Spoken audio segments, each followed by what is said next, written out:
Olentzeroren jatorria. Orain dela denbora asko, Euskal Herrian gentilak bizi ziren.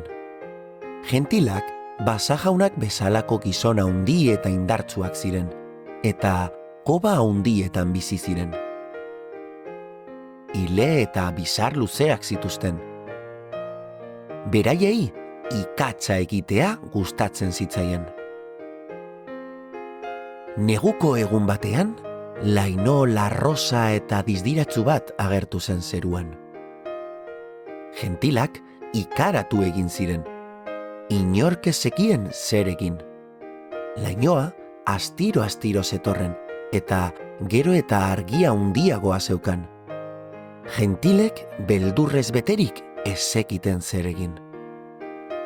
Gentil guztiak batu egin ziren hitz egiteko.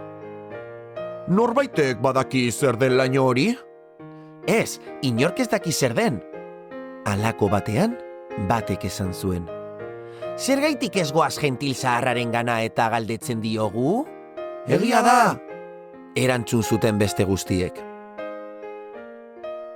Harineketan joan ziren gentil zaharraren gana.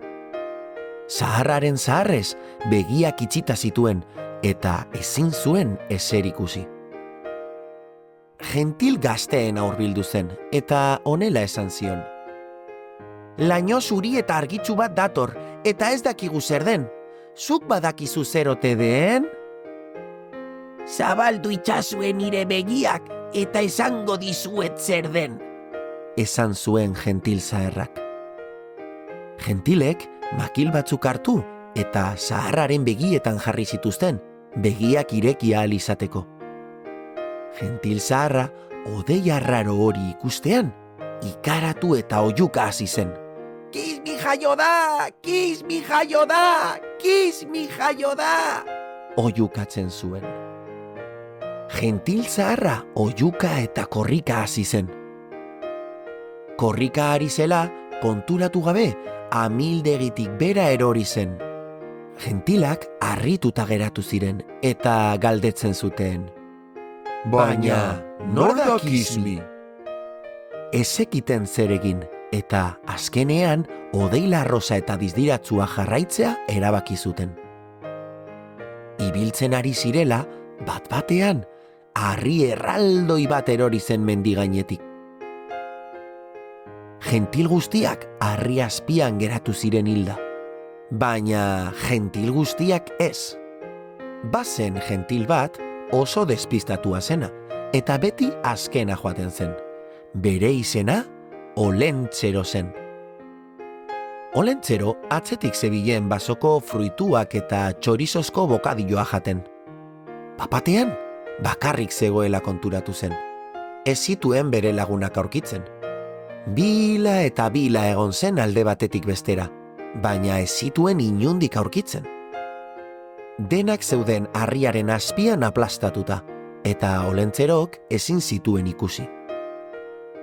Orduan, herri txiki bat ikusi zuen, eta bertara joan zen bere lagunak bertan zeuden ikustera. Herrira heldu zenean, inor ez zen kalera irten. Herriko jendeak beldurra handia zion Olentzerori. Izan ere, arropa arraroak eta bizar luzea zuen. Eta denak geratu ziren etxe barruan. Bapatean, Olentzero oihuka hasi zen. Kiz mi jaio da! Kiz mi jaio da! Kiz mi jaio da! Oihukatzen zuen. Herriko jendeak hori entzutean galdetzen zuen. Baina nor da Kismi? Hasieran ez zuten ezer ulertzen, baina denboratxo bat pasa eta gero, kalera irten eta oihuka hasi ziren ere. Kiz mi jaio da! Kiz mi jaio da! Kiz mi jaio da! Herriko jendea eta Olentzero lagunak egin ziren. Baina Olentzero nekatuta eta gose handiarekin zegoen. Orduan, herriko biztanleek janari eta ordo ugari eraman zioten Olentzerori. Olentzero edan eta edan, jan eta jan egon zen egun guztia. Herriko jendeak emandako janari guztia jan eta gero, Olentzero tripa handiarekin geratu zen, eta neka-neka lurrean etxan zen. Ai.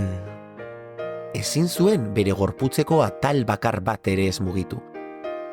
Orduan, herritarrek esan zioten alboko herrietara joan behar zuela berria ematera.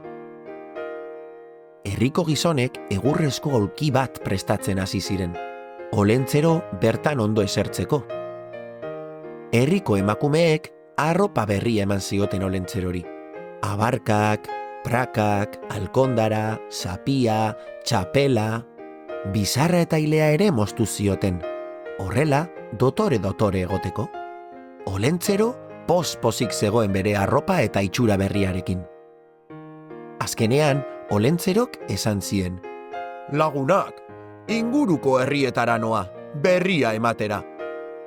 Herriko jendea triste geratu zen, baina herri osotik eraman zuten aulkiaren gainean, eta oihukatu egiten zuten: Gora Olentzero!